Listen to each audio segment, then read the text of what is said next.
যোৱা কালিৰ পৰা আমি ডি ৱাটাৰিং কৰি আছো যোৱা কালিৰ পৰা আজি 3 মিটাৰ পানী কমিছে আৰু 7 মিটাৰ কমিছে লাষ্ট কিন্তু পানী কিমান মিটাৰ আছিল কৈছে 26 মিটাৰ তাত পানী সোমাই আছে আৰু 4টা ওয়েলৰ মাজত ডিস্ট্ৰিবিউট হৈ আছে আৰু গোটেইকেইটা ওয়েল ইন্টাৰকানেক্টেড এতিয়া এই 4টা ওয়েলৰ পৰা পানী কমিলেহে তাত আমি কিবা মানে ফলাফল পাব পাৰো এতিয়া নাগপুৰৰ পৰা আজি এটা ডাঙৰ মেচিন আহিছে সেই মেচিনটোৱে যদি কালি ৰাতিপুৱাৰ পৰা কাম কৰে গধূলিলৈকে পানী শুকাই যাব কিন্তু যদি সেই মেচিনটোৱে কাম নকৰে আমাৰ নৰ্মেল পানী মেচিন দি হিচি থাকিলে আৰু 48 আৱাৰ্স আমাক লাগিব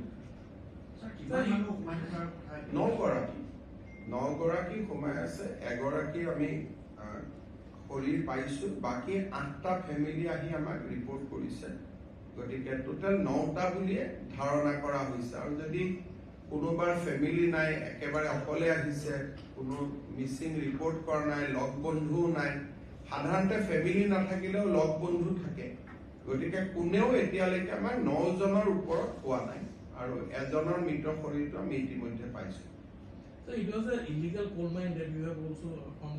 It was a abandoned mine. It was not an illegal mine. This mine was legally operated by Assam Mineral Development Corporation till 3 years back. After 3 years,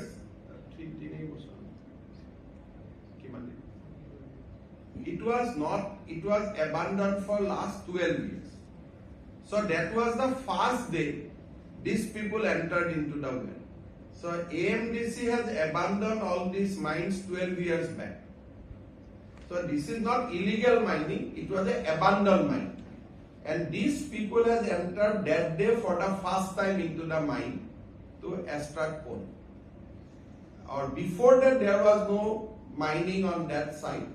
For the first day they have gone and on the first day itself they have the accident.